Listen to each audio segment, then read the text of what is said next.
You always have two choices, your commitment or your fear.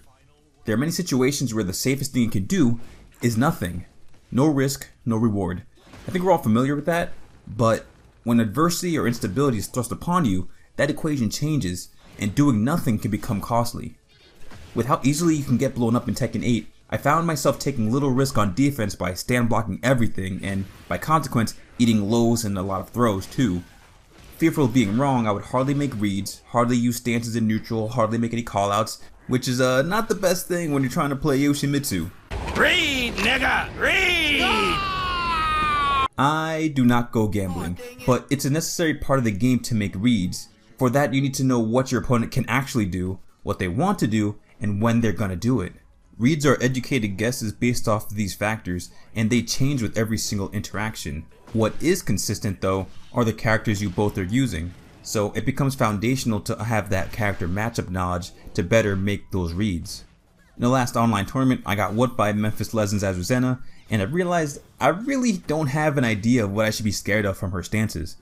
It was only after spending a few minutes in practice mode where I'm like, okay, she only has one kinda damaging low from their Liberator stance, and it's super negative on block, so she's probably not going to do that often. Maybe as a closeout or when she has a lot of momentum going, but at least with this information I can have a basis for when I should make that read.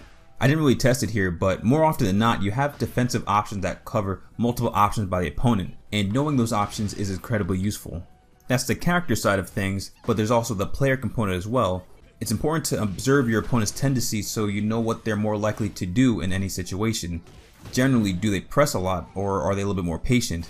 Do they like to use a certain move? When do they like to do that? How do they react to your attacks? So information like that can build an expectation of how they're likely to act. And I say likely, because there's never really a guarantee that they will do the same response they did previously, even the exact same scenario. Players can do this purposefully, play in a way that gives you a false sense of confidence in their habits, only to attack in a way that beats your response to those habits. This makes it easier for them to make a read on you. Players can adapt at literally any time, so it's safer not to make those hard reads or commitments. And so that brings us back to my original dilemma. How can you play effectively without making those hard commitments? You play Dragunov. No. The hard lesson is sometimes you just can't. There will be some attacks that you will just straight up eat no matter what. Lows, some throws, chip damage, and just the timing and choices of your opponent's attacks. No matter how much we know frames or matchup knowledge, we do not have complete control over the success of our choices. And that could be a bit frustrating, especially if you value your agency as a player. For me, it was also a bit debilitating. So to overcome this draining aspect of the game, there are two practices that really helped me make this better. The first is that of humility. You don't know everything about the game. I sure as hell don't know everything about the game. Your favorite players don't know every single thing. When algorithms push us to content and communities with similar ideas, it gets easy to adopt those as fact, resigning to all the ills of the characters, the game, the world, without considering opinions that truly challenge us or truly seeking solutions to the problems that we're facing. So even when we hear and sometimes know when the game is full of forced coin flips and such character is bullshit and etc., that does not mean that there's nothing you can do about it.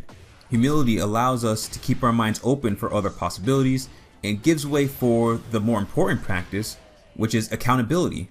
Ultimately, it is up to you to find out which situations are preventable or reactable and which ones are truly beyond your control.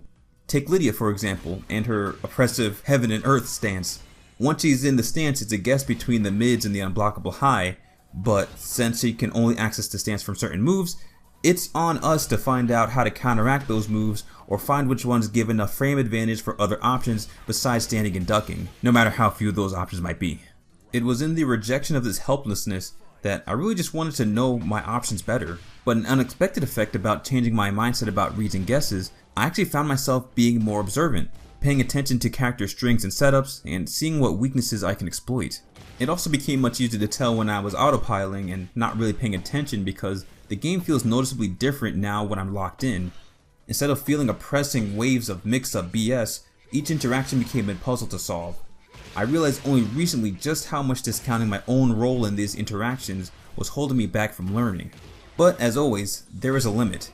Even after labbing, the truth is that there are still situations where you truly have to guess.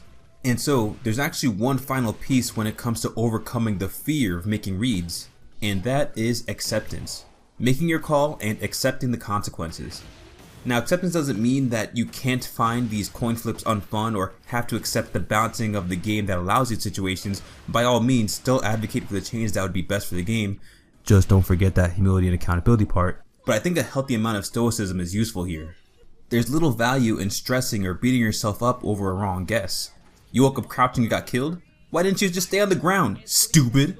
Getting put in a guessing situation is inevitable. Try your best to make an informed decision, and remember it's okay to be wrong. Shit happens. What's more critical is how you react, what you learned about the situation, how you got there, and how you do better going forward. That is the essence of gaining experience, and I think being intentional about making reads builds that experience. Let me know what you think. As annoying as it can be to be forced to be making guesses, having those correct reads can also be the most fun and most hype parts of the game, and at the very least it's worth engaging with. I know I wanted to just refuse all of the guessing games and play as safely as possible, but part of that was fear of making the wrong call.